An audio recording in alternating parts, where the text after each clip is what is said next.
La vidéo qui va suivre va révéler certains éléments de l'intrigue du film de Thomas Combré, Mourir or not mourir. Si vous ne l'avez pas encore vu, rendez-vous dans la description où vous trouverez le lien vers le film. Si vous êtes encore là, c'est que vous l'avez vu ou que vous vous en fichez d'être spoilé. Bon visionnage.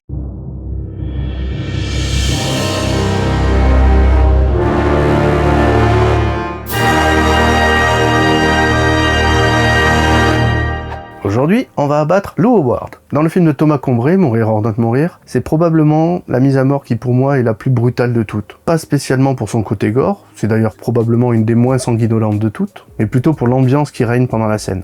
En effet, le personnage de Lou supplie pendant toute la scène qu'on ne la tue pas, et cette mort n'est pas justifiée par une vengeance ou par une folie passagère. Elle ne cherche pas à être drôle également comme scène. Elle est juste froidement abattue par le personnage de Mathilde, joué par Anaïs Cavé, par calcul et par ambition personnelle. Et c'est une scène assez dark pour le coup, et probablement une des plus dark de tout le film. Donc si vous avez vu les vidéos précédentes, vous commencez à comprendre pourquoi on utilise plutôt des VFX que des effets pratiques en plateau. Coût plus faible, moins de risques pour les comédiens, moins de complications au tournage à devoir nettoyer à l'infini les décors pour pouvoir faire d'autres prises. Mais regardons donc plus en détail ce qui a été fait ici. Dans un premier temps, j'ai effectivement dû retimer le recul de la tête de Lou Howard, car elle était un peu en retard par rapport au moment du tir et à la vitesse à laquelle est censée voyager une balle. Ensuite, ajout de muzzle flash et de giclée de sang, le grand classique. Pour les blessures, hormis celle sur le front qui paraît évident, j'ai également rajouté une coulée de sang dans le dos, sur la robe de la comédienne pour rendre plus crédible la blessure.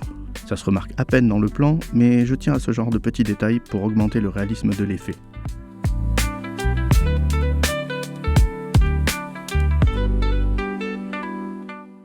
Ensuite, le gros du travail a consisté à créer les impacts de sang sur le décor à la suite des blessures. Je n'ai pas eu de tracking à faire puisque la caméra est fixe. Cependant, j'ai dû prendre en compte la focale de cette dernière pour positionner correctement mes calques de sang pour les taches sur le décor et respecter les perspectives du plan original. Donc, giclée de sang à plusieurs endroits, certaines liées à la projection faite par la balle de revolver et qui projette du sang sur le mur, mais également d'autres liées au mouvement de tête et des cheveux qui va projeter du sang sur le sol plus proche de la comédienne.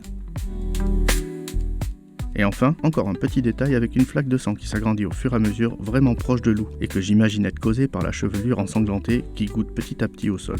Et voilà pour cet effet final vraiment très glauque. Fallait pas tuer mon Gunther. Coupé, elle est bonne. Fallait pas tuer mon Gunther.